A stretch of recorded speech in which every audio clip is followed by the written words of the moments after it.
नमस्कार मित्रांनो, स्वागत आहे तुमचं माझ्या मराठी कथा या यूट्यूब चॅनलमध्ये। तर कथेचं नाव आहे सवत भाग 1। चला तर कथेला सुरुवात करूया। तर सवत भाग 1। पाहिले ना मी तुला, तू मला ना पाहिले, तरी कुठे मन वेडे गुंतले। हरी असा दारूची बाटली हातात घेऊन आपल्या धुंदीत चालत घरी जात होता। चालत चालत तो रेल्वे क्रॉसिंगला पोहोचला। गाणं म्हणत म्हणत तो फाटक क्रॉस करत होता आणि मध्येच तो पट्टीवर बसला आणि जोरजोरात गाणी म्हणू लागला। हरीला नशेत तो काय करतोय की कुठे बसला आहे त्याची जरा पण जाणीव नव्हती। तितक्यात जोरात गाडीचा आवाज आला, पण हरीला काही शुद्ध नव्हती। तो आपल्याच धुंदीत गाणी म्हणत होता। गाडीचा आवाज हळूहळू मोठा होत होता। हरीने जसंच बघितलं की गाडी जवळ येत आहे, तो उठला आणि गाडीच्या समोर पटरीच्या मधोमध येऊन थांबला। त्याने डोळे बंद केले आणि दारूची बाटली हातातून सोडली आणि हळूच म्हणाला, ईशा। हरीचा जीव मात्र जाणारच होता। तितक्यात एका मुलीने जोरात हरीचा हात ओढला आणि हरी पट्टीवरून खाली पडला। गाडी निघून गेली। हरीला काही समजलंच नाही की नेमकं काय झालं। तो उठला आणि स्वतःसोबतच बोलायला लागला, मी मेलो की नाही? स्वर्ग कुठे आहे? सगळं काळं काळं दिसतंय। हा मम्मा, नरक असेल हे। यमदेव कुठे तुम्ही? मी हरी, आलो इथं, स्वागत करा माझा। तितक्यात ती मुलगी बोलली, जिवंत आहे तू, समजलं का? जा आता घरी। जिवंत? तू वाचवलंस मला? हो मीच। अजून कोण दिसतंय का तुला इथं? मीच वाचवलंय तुला। का वाचवलंय मला? ए बघ, एक घरी जा, खूप रात्र झाली आहे। घरी तुझी वाट पाहत असेल आई, जा। हा जा, ते तू समज घरी। आई तुझी वाट पाहतय का स्वतःसोबत असं करतोय? जा घरी जा। ती मुलगी अगदी प्रेमाने हरीला बोलली। हे ऐकताच हरी परत खाली बसला आणि रडू लागला। काय तोंड घेऊन घरी जाऊ? मला नाही जगायचं। मी खूप चुका केल्या, पण आता बस, आता माझा कडून नाही होत आहे। तू काहीच चुकीचं केलं नाहीये। प्रत्येक माणसाच्या जीवनात असे दिवस येतात, जसं चांगली वेळ निघून जाते, हेही निघून जाणार। ती मुलगी, पुढच्या महिन्याला माझं लग्न आहे आणि आज मी त्या लग्नासाठी नकार दिला। आईबाबांनी त्या मुलीचा आईबाबांना काय जबाब दिला असेल, त्याच्यावर काय वितील असेल, आणि तू मुलगी, तिची काय सुख होती बिचारी, तिची काय अवस्था असेल, हे ऐकून काय करू काहीच कळत नाही। हरी, मग घरी जा आणि लग्नासाठी हो म्हणून टाक। नाही, लग्नाचा निर्णय तर मी असेच रागात घेतला होता। मला वाटलं नव्हतं की एवढं सगळं होऊन जाईल। मला तर फक्त ईशाला घाबरवायचं होतं, पण यार काय झालं, सगळं पूर्ण वाटोळं करून ठेवलं आहे मी। अजून काही बिघडलं नाहीये। ईशाला जाऊन खरं सांगून टाक ना। नाही ऐकत ना ती, आणि आता जेव्हापासून तिला माझं लग्न जमलं हे कळलं तेव्हापासून तर ती अजिबात बोलायला मागत नाही। मग आता तिला सांग की तू लग्न मोडलं तिच्यासाठी। सॉरी बोल, तिला माफी माग। ती ऐकेन का? हो ऐकेन ना। आणि आता घरी जा, आई वाट पाहते तुझी। तू पण जा, तुझी आई पण वाट बघत असेल तुझी। चल, मी तुला घरी सोडतो। तसाही खूप रात्र झाली। कुठे राहते तू सांग, मी येतो तुला सोडायला। मी तर इथंच राहते। इथं कुठे? मस्करी करू नको। चल, मी सोडतो तुला। अरे खरंच मी इथंच राहते। थांब, तुला खोटं वाटतंय ना? हरीला काही समजत नव्हतं। ती मुलगी वळून समोर एका पटरीवर जाऊन थांबली आणि हरी काय विचार करेन त्याआधीच वेगाने एक गाडी त्या पटरीवरून गेली। हरी जोरात ओरडला, आई! गाडी तिथून निघून गेली। गाडी गेल्यावर हरीने पाहिलं की तिथं कोणाच नव्हतं। हरी खूप घाबरला। त्यांच्या अंग पशिनेने भिजलं आणि तितक्यात हरीला आवाज ऐकू आला, हरी, घरी आई वाट बघतय, चल घरी। आवाज ऐकताच हरीने मागे पुढे काय बघितलं नाही आणि धावत सुटला। फाटक ओलांडून तो पुढे जाऊन थांबला। हरी खूप घाबरला होता। हिम्मत करून त्याने मागे पाहिलं आणि मागे पाहताच तो परत दचकला। ती मुलगी तिथंच त्या गाडीच्या पटरीवर उभी होती आणि हरीला हात हलवून बाय म्हणत होती। हे बघताच हरीने देवाचं नाव घेतलं आणि जोरात धावत सुटला। जसा तसा हरी बिल्डिंग जवळ पोहोचला। हरीचे हातपाय अजून थरथरत होते। हरी घराजवळ पोहोचला आणि जोरजोराने बेल वाजवू लागला। आईने दार उघडला।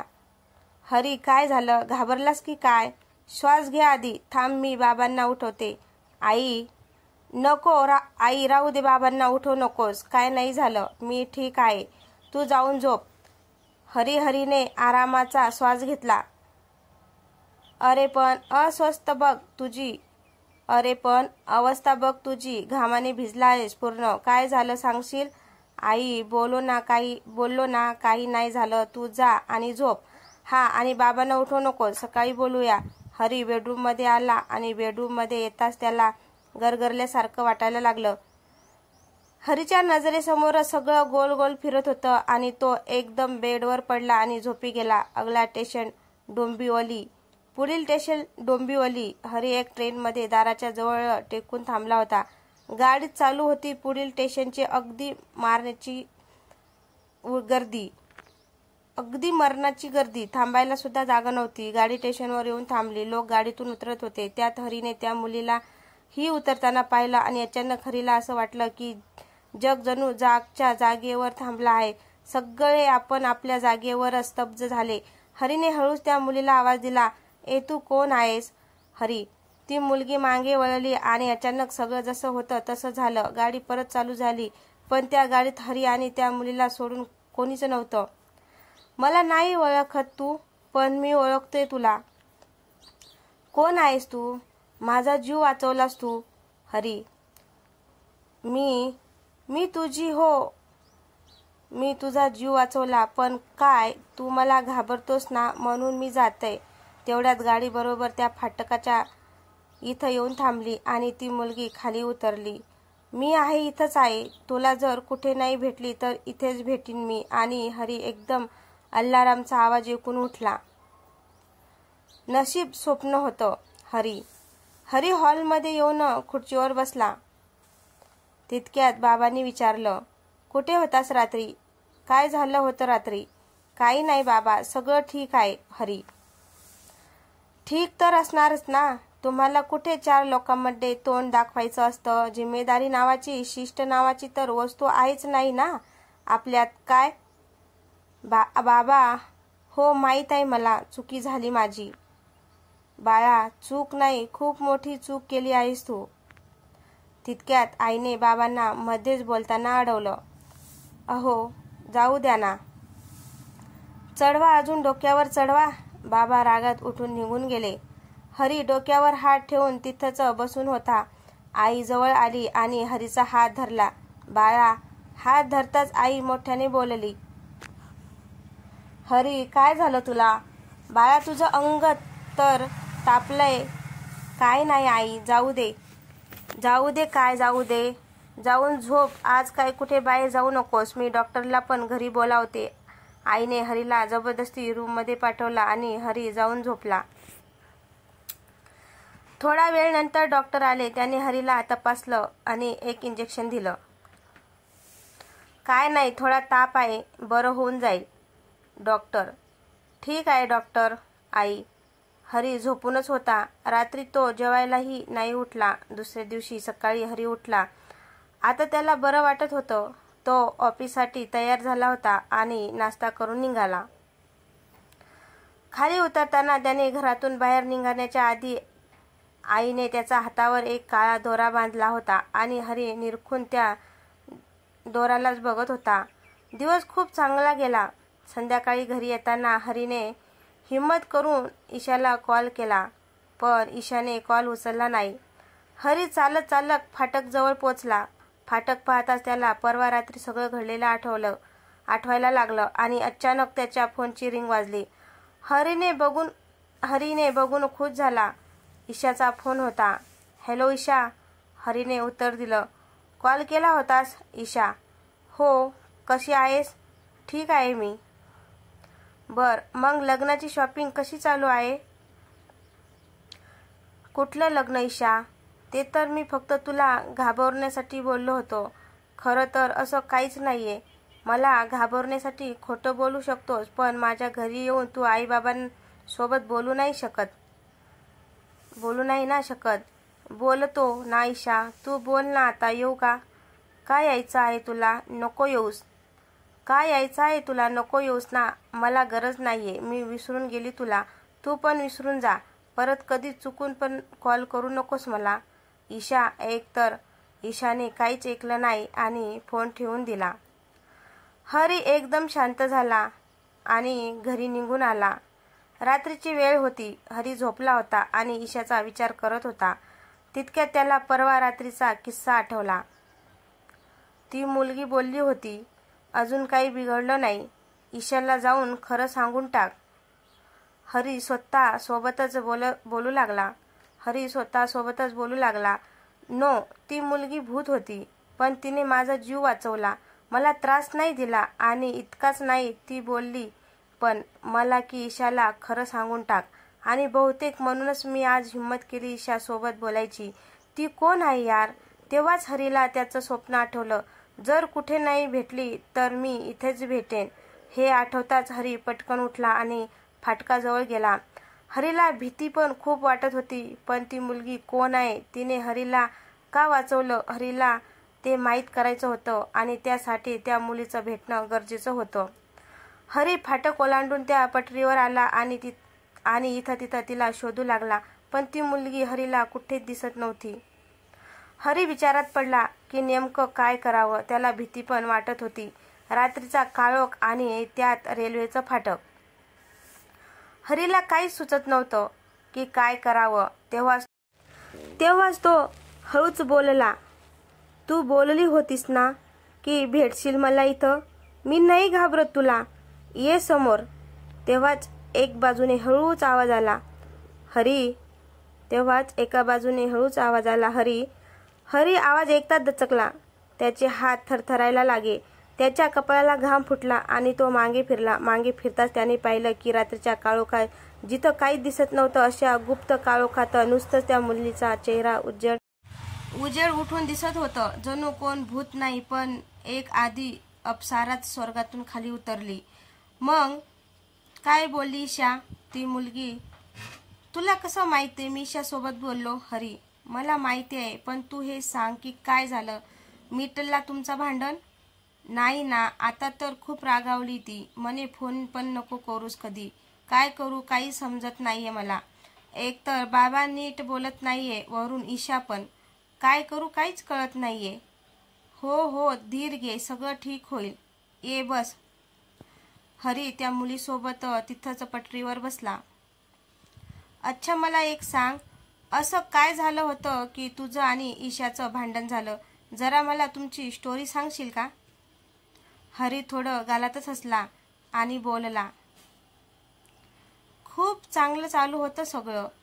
अजून पण आठवतो तो कॉलेजचा दिवस, जेव्हा पहिल्यांदा मी ईशाला पाहिलं होतं आणि कधी आम्ही दोघंही एकमेकांच्या एवढे जवळ आलो काही कळलंच नाही.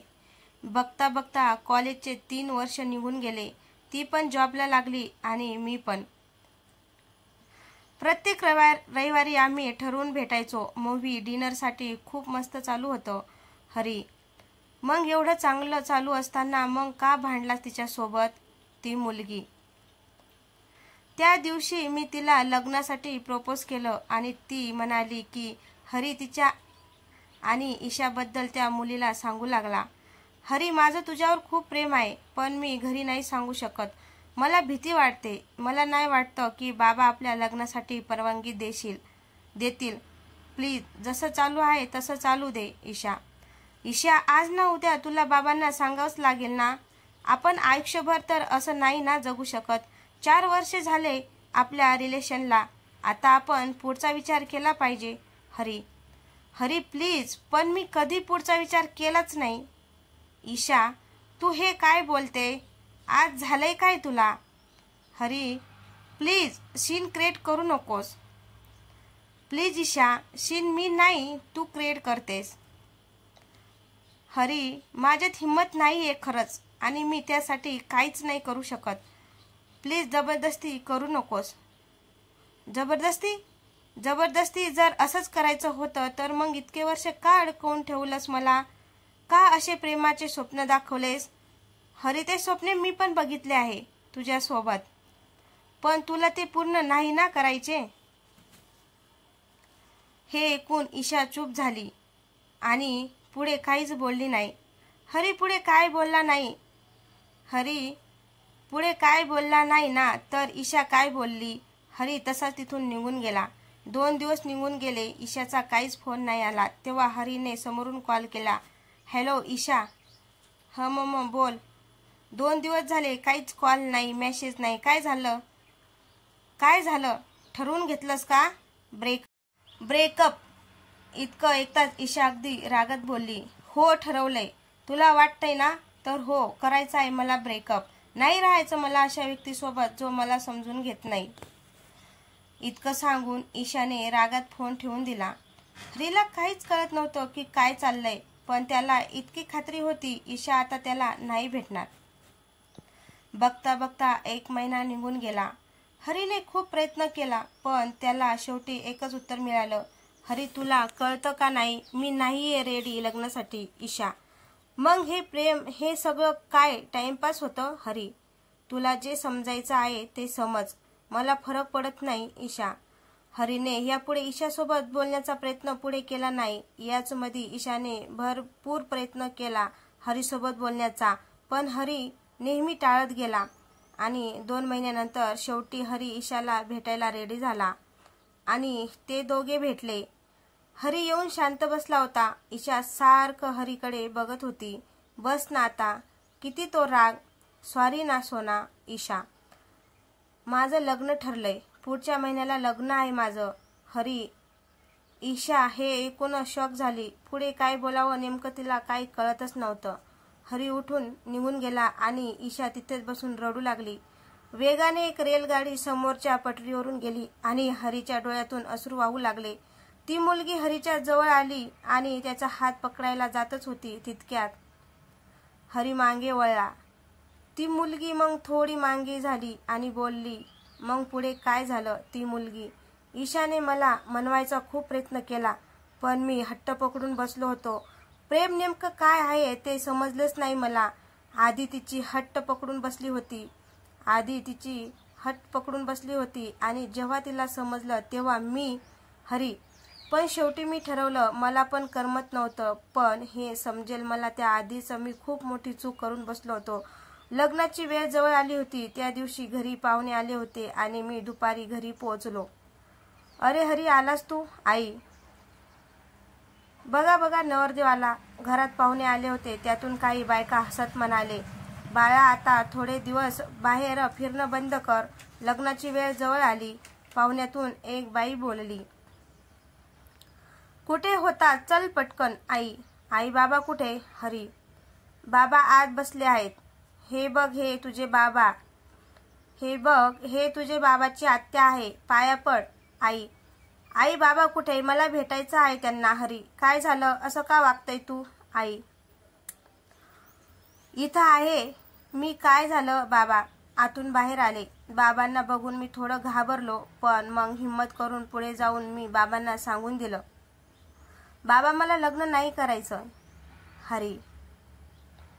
काय बोलतोय? पाहुणे आले आहे. चल मस्करी करू नकोस. भेट सगळ्यांना. बाबा मी मस्करी करत नाहीये. खरंच बोलतोय. मला लग्न नाही करायचंय. हरी ओरडून बोलला.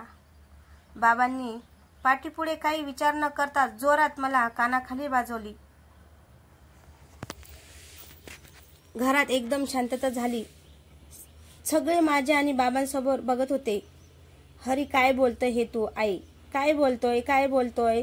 निर्लज्ज कुठला? पिऊन आला आहेस का? थोडे दिवसात लग्न आहे आणि आता हे असल्या फालतूपणा करतोय? बाबा. अहो ऐकून तर घ्या. काय म्हणतोय तो? आई. बाबा मी खरं बोलतोय. माझी मर्जीच्या विरुद्ध लग्न झालं तर मी नाही जगू शकणार. हरी. तुझ्या मर्जीच्या विरुद्ध? तू स्वतः बोललास. तू मुलीला पाहिलं, सगळं तुझ्या मर्जीने केलं तरी? बाबा. हरी आपलं सोड. त्यांचा विचार कर. लोकांना ते काय जॉब देतील हे जर त्या मुलीला कळलं तर? बाळा थंड डोक्याने विचार कर. आई काही विचार करायची गरज नाहीये. तुझी मर्जी असो नसो तुला लग्न करावे लागतील. बाबा मी लग्न नाही करणार. हरी मग निघ माझ्या घरातून. निघ. बाबा. अहो थांबा. काय करताय तुम्ही? आई. बाबांनी मला धक्के मारून बाहेर ढकललं. बाबांनी मला धक्के मारून बाहेर हाकलून दिलं. 2 दिवस मी घराबाहेर होतो. मला खूप गिल्टी वाटत होतं. माझी चूक मला कळली होती. त्या दिवशी मी कंटाळून विचार केला की एकच उपाय आहे, आत्महत्या. पण तेही नशिबात नव्हतं. तू मला वाचवलंस. हरीचे डोळे भरून आले. रडतोय कशाला? आयुष्य अजून संपलं थोडी आहे. तुझ्याकडे अजून पण वेळ आहे. तू तुझ्या चुका सुधारू शकतोस. ती मुलगी कसं पण हरी, मी आहे ना. जा तू घरी आणि बघ, उद्यापर्यंत तुझे सगळे प्रॉब्लेम सॉल्व्ह होऊन जाईल. ती मुलगी पण कसं? हरी, माझ्यावर विश्वास ठेव. ती मुलगी एक मला परत भेटायला येशील ना? ती मुलगी हो, नक्कीच येईन मी. चल, माझ्या ट्रेनचा टाइम झालाय. असं म्हणत ती मुलगी पटरीच्या मधोमध चालत होती आणि चालता चालता ती अदृश्य झाली.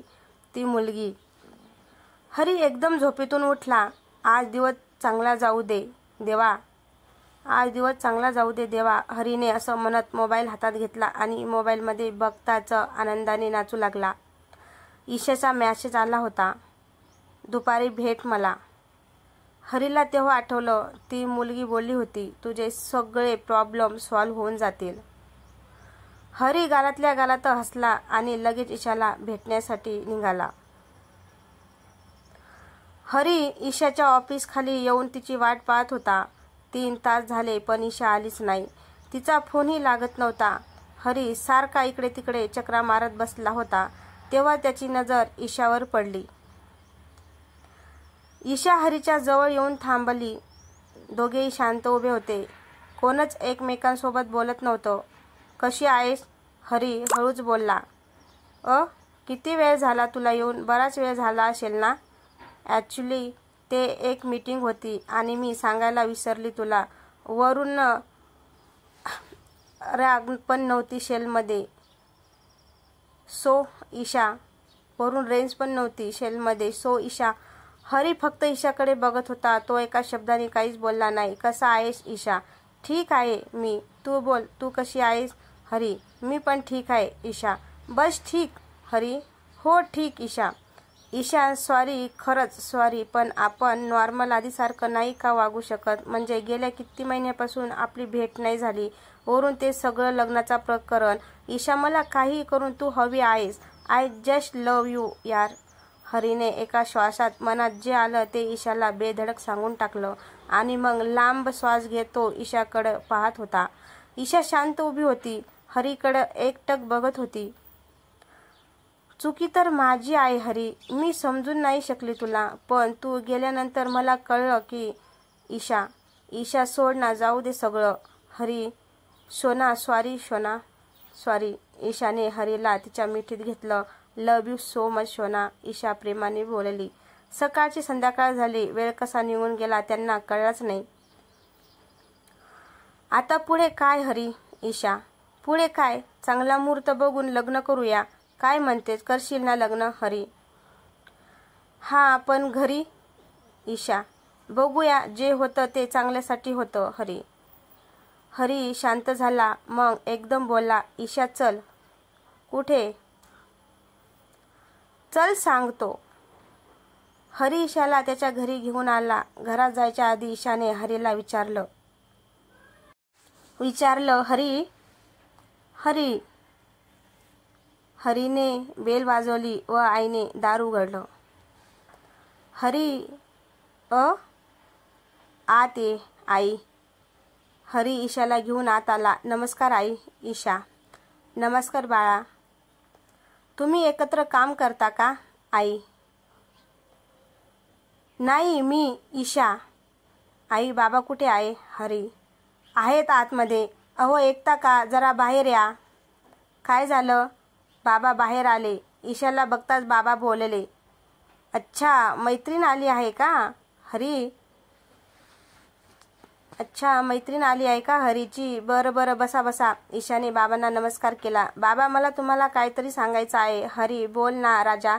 बाबा, बाबा, ही ईशा. माझं हिच्यावर प्रेम आहे. बाबा, मला माहीत आहे मी खूप चुका केल्या, पण मी यावेळेस माझ्या चुका सुधारतोय. मला एक चान्स द्या प्लीज बाबा. बाबा शांत झाले व आई पण शांत झाली. दोघे एकमेकांकडे पाहू लागले. पोरी, तुझ्या घरी माहिती आहे का हे सगळं? हो बाबा, माहिती आहे, ईशा हळूच बोलली. ठीक आहे मग, जशी तुमची इच्छा बाबा. बाबा, थँक्यू सो मच. हरी ऐकून खूप खुश झाला. बाळा, तू खुश आहेस ते चांगलं आहे. तुला असं बघून आज मी खूप खुश आहे. बस हीच हिंमत जर तू आधी केली असती तर जे सगळं घडलं ते घडलं नसतं. अहो जाऊ द्या ना, देवाच्या कृपाने आता सगळं नीट होतंय. आई, बाबा, जे सगळं घडतंय त्यात माझी चूक आहे. खरं तर सगळं माझ्यामुळेच झालं. ईशा, असो, जे होतं ते चांगल्यासाठी होतं. हरी, जा तिला घरी सोडून ये. बाबा, हो बाबा. हरी. ईशा आई बाबांना भेटून हरीसोबत घरी जाण्यासाठी निघाली. हरीने ईशाला घरी ड्रॉप केलं आणि हसत हसत घरी येण्यासाठी फिरला. येताना हरी फाटकाजवळ थांबला आणि सोल्युशनबद्दल विचार करत तो हळूहळू चालत चालत पटरीवर आला.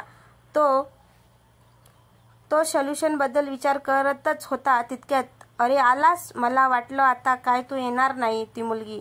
हरी त्या मुलीला बघताच खुश झाला. हो मग काय, आलो मी. आणि का नाही येणार मी? यार, आज मी खूप खुश आहे. तुला माहिती आहे, ईशा आणि माझं लग्न होणार आहे. जस्ट इमेजिन यार. आज मी तिला घरी घेऊन गेलो होतो. ईशा बाबांना आईला भेटली आणि बाबांनी लग्नासाठी मंजुरी दिली. यस यस, वा, मस्तच. म्हणजे सगळे प्रॉब्लेम सॉल्व्ह झाले तुझे. ती मुलगी म्हणाली. हो, सगळे प्रॉब्लेम सॉल्व्ह झाले आणि हे सगळं तुझ्यामुळे झालं. तू जसं सांगितलं होतं ना, सगळं तसंच झालं. थँक्यू सो मच यार. हरी. अरे बस बस. ती मुलगी. नाही यार, तुझं जितकं आभार मानू तितकं कमी आहे. हरी. अच्छा बरं, चल जाऊ दे ते सगळं. ये बस, थोडा वेळ. दमला आहेस खूप. ती मुलगी. हरी त्या मुलीसोबत पटरीवर जाऊन बसला. आज त्या मुलीचा चेहरा काय जास्तच उजळून दिसत होता. एक सांगू? हरी. बोल ना. ती मुलगी. आज तू रोजपेक्षा खूप सुंदर दिसते. हरी. अच्छा, असं होय. ती मुलगी. मला एक खरं सांगशील? हरी. हा बोल ना. ती मुलगी. तू कोण आहेस माझी? एवढी हेल्प का केलीस तू? हरी. मी पण एक साधारण मुलगी होती. माझी पण फॅमिली आहे. बाबा, आई, बहीण सगळं मस्त चालू होतं. एक दिवस रोजच्या गाडीने घरी जात होती. त्या दिवशी खूप गर्दी होती.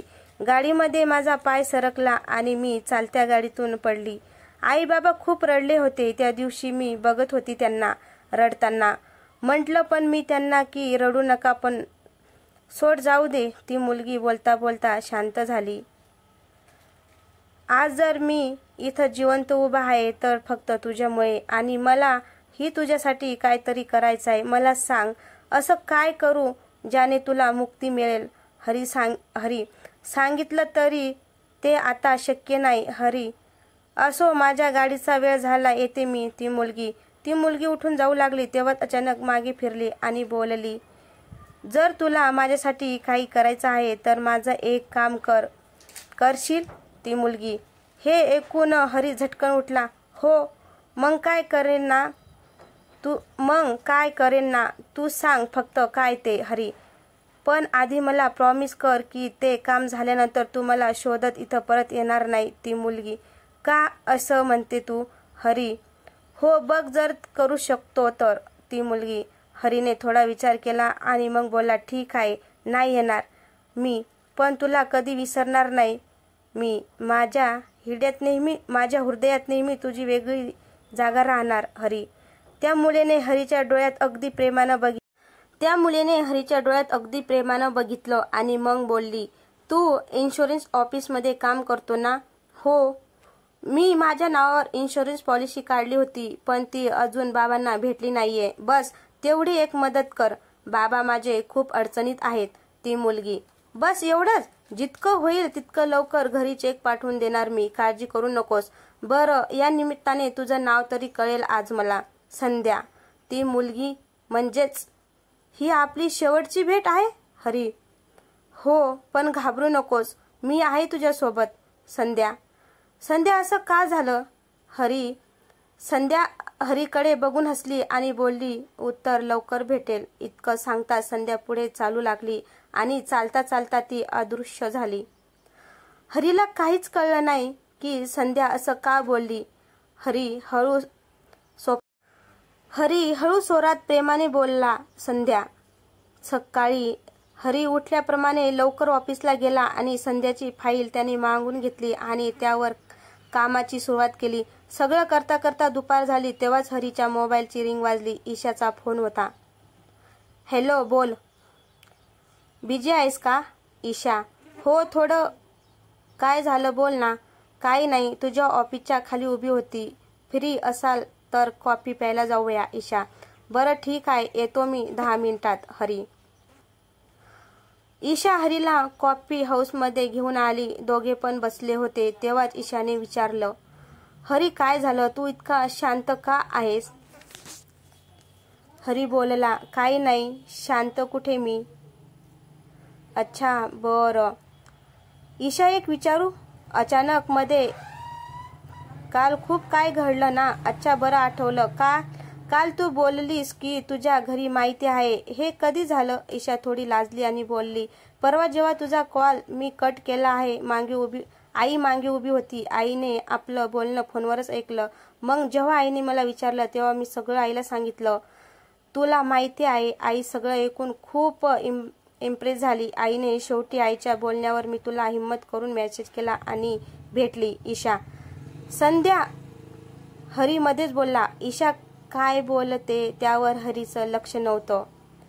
ईशा काय बोलते त्यावर हरीचं लक्ष नव्हतं. काय बोलला संध्या? ही कोण आहे संध्या? ईशा.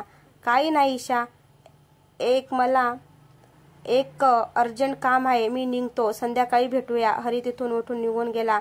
हरी फटाफट ऑफिसमध्ये आला. संध्याची फाईल घेऊन तो सरांचा कॅबिनमध्ये गेला. तर मित्रांनो, तुम्हाला हा भाग कसा वाटला? भाग आवडल्यास लाईक, कमेंट, शेअर करायला विसरू नका. चॅनलवर नवीन असेल तर चॅनलला सबस्क्राईब करू. भेटूया